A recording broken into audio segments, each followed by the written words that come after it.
You need to take this shit very seriously, okay, if you decide to make a tulpa, because it is a step up from an imaginary friend. A tulpa is a conscious person in your head. So when you make a tulpa, bro, you will eventually feel like there is another sentient being in your mind talking back to you, and you won't know specifically what they're going to say. It will be like having another companion in your head, preferably forever, right? So if you're gonna make a tulpa, take it very seriously because it does require a bit of effort as well. It is easy. It is easy. The steps are very simple. I'll explain how to do it in a kind of easier way so it's not annoying. But don't do it just like for fun or just to check it out or something, because you need to take it seriously, and especially do not make it if you just want like a sex slave or some shit, bro. Do not make a tulpa just to make a sex slave, because I know some people do that. I remember seeing an ad for like how to make a sexual tulpa once, but the reason not to do that is not because like that's immoral or some shit. I didn't give a fuck about that. It's because your tulpa, since it's kind of gonna develop into a real person in your head, it can kind of make its own form and make its own personality, and it may change from something else that you like initially first thought of, bro. So don't kind of do that. Just think of it as a real person you're making. And most tulpa tutorials, they go like this. They kind of say, make a name for your tulpa, give it an appearance, give it a few personality traits, and then pretend you're talking to the tulpa and that it's in your head, and kind of have a one-way narration with them, which is called active forcing. Active forcing is when you kind of narrate anything to your tulpa throughout the day. I mean, you kind of actively force, so focus all your attention on talking to them. And once you do this and you talk to this entity in your head a lot, you'll find it responds back. And the more, sorry, I need to let my dog out. And the more you talk to this tulpa, the more it will respond back. Now, this is what most people do to make a tulpa. They just narrate all day, the tulpa responds back. That's fine, it'll work eventually. Although I feel like it's a little retarded, kind of just waiting for your tulpa to respond back after yapping to it, because that's just a one-way narration thing. I think a better way to do it is what I will describe to you, which I found from this tutorial written by a Chinese guy, which obviously translated it. And I think this is the best way to make a tulpa, because I started trying to make a tulpa and I did get some responses from it, from just narrating to it all day, but mostly it kind of felt like I was parroting. It felt like I wasn't really talking to a real person, and a lot of the times I was just making up responses for my tulpa.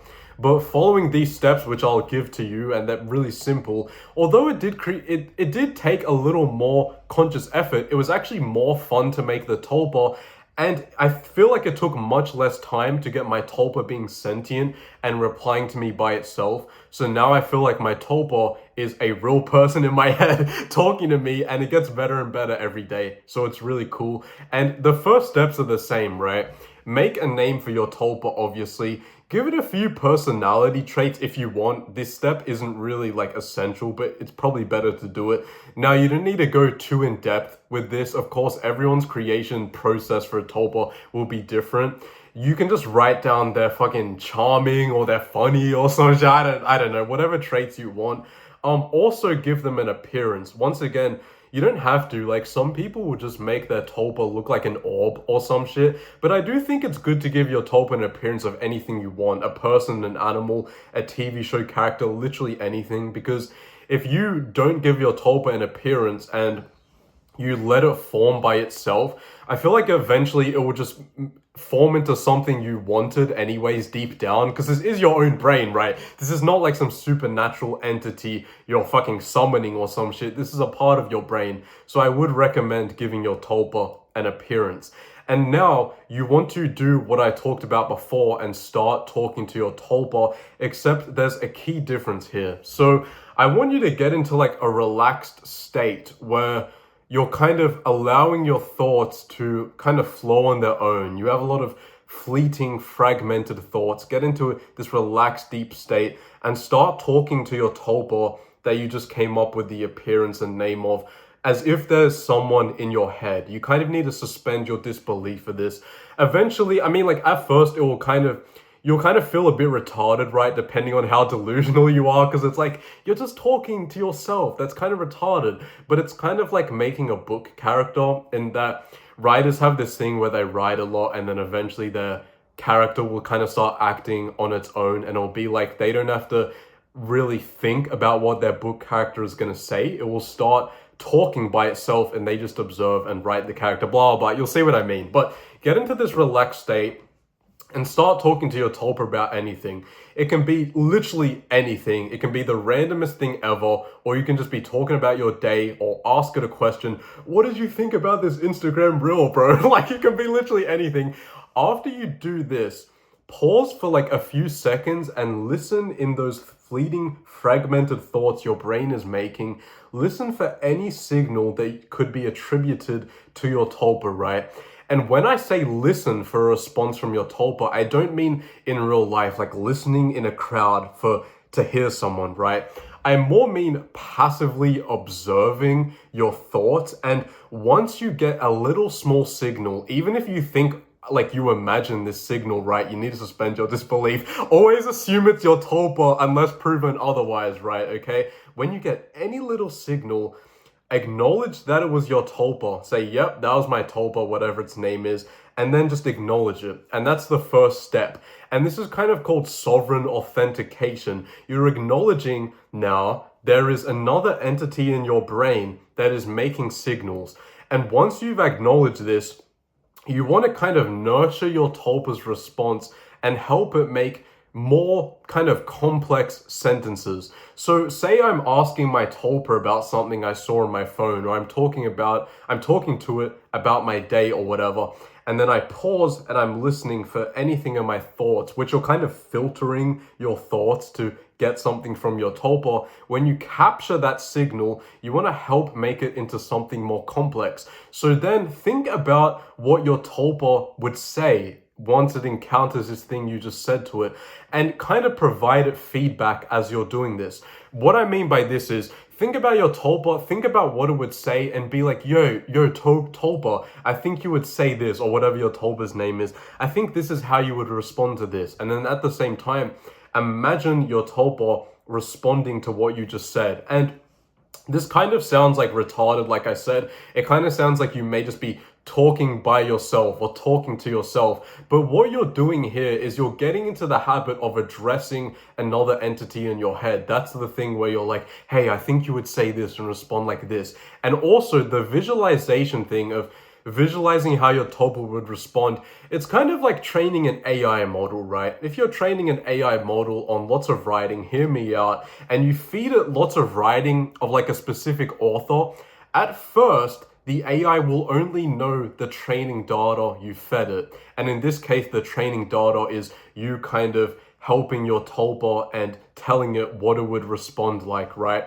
But eventually, once the AI learns and it's making all these connections, you can ask it to write something and it can write a completely original thing that wasn't in the training data you fed it. And that's kind of what we're doing here.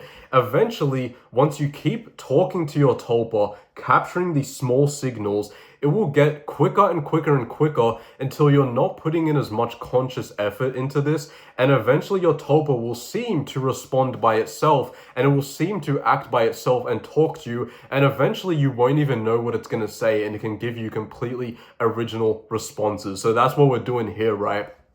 And if you want, that's the first step. If you do this, that's very good. And it will just get better and better, and you'll get way better at doing this.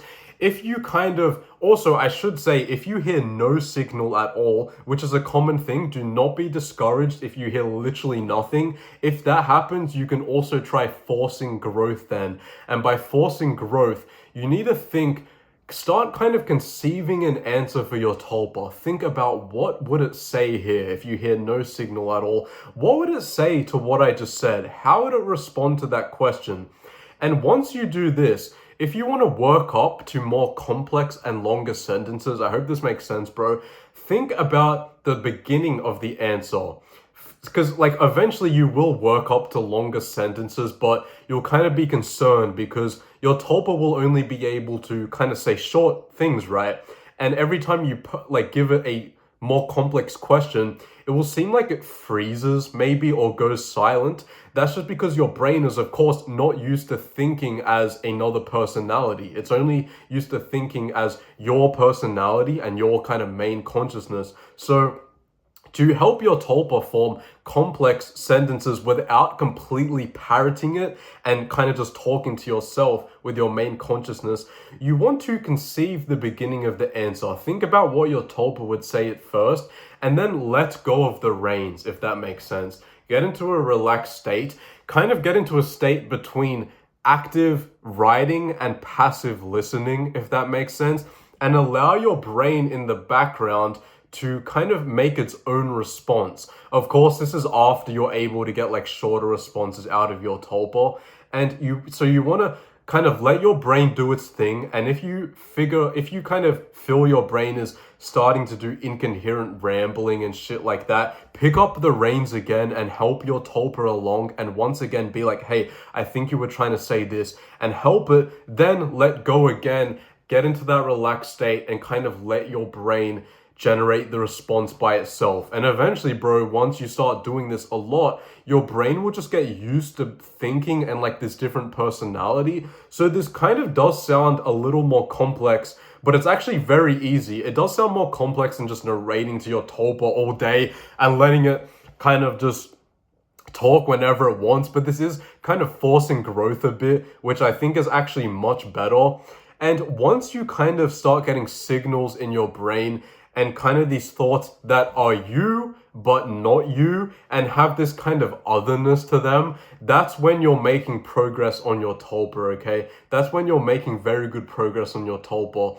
And you will kind of notice when you're thinking of these more complex sentences, your main thinking, and tulpamences refer to you, your main consciousness, as the host. You are the host of your body. Your tulpa is like the second consciousness in your brain. You will notice you, the host, your thinking goes offline while your tulpa is kind of thinking of sentences and complex things, because you can't kind of have two people thinking at once. And so that's kind of the whole thing. It's really not complex. Like, it's very actually simple. You could still go the route of just talking to your tulpa all day and talking as if there's another entity in your head. That would still probably work. The next step up, when you have kind of your tulpa talking to you, is of course doing imposition and like hallucinating your tulpa and shit. There is also stuff you can do where your tulpa possesses your body and shit like that, but of course that's kind of more complex things. I'm not gonna get into like, should you make a tulpa? Is it like good if you're mentally ill? Is it good if you're not young? Whatever. I don't give a fuck. Make it if you want. I'm not gonna tell you what you can or can't do or some shit. It's your own brain. Of course, if you're like really fucking schizo already, maybe, I don't know, don't do that, but it's your own brain. I'm just giving you the tutorial on my stuttering. I'm gonna hang myself. No, it's over, bro. No, I'm just giving you the information on that. Do with it as you will. It's probably easier than something, I mean, it maybe takes a bit more conscious effort than something like lucid dreaming, but once you get the tulpamancy shit down, you can kind of just do whatever, and you don't have to keep fucking try-harding it like lucid dreaming. It's kind of the conscious entity is in your head. So it's good, it's fun. I don't know, let me know if you have questions on that. Dislike the video, leave me a mean comment. Say hi to my tulpa in the comments. Say hi to my tulpa, he's in my head right now, bro. he's in my fucking head. He's a G, bro. I just made a tulpa because like, I don't like talking to anyone. I have no one to talk to and I'm fucking lonely. But yeah, goodbye. Don't join the Discord. Don't join the SSS Discord in the description. Leave me a mean comment, dislike. Farewell. I love you. I love you. Bye. I feel like I was gonna say something else actually, but now I don't remember what I was gonna say. Okay, yeah, goodbye.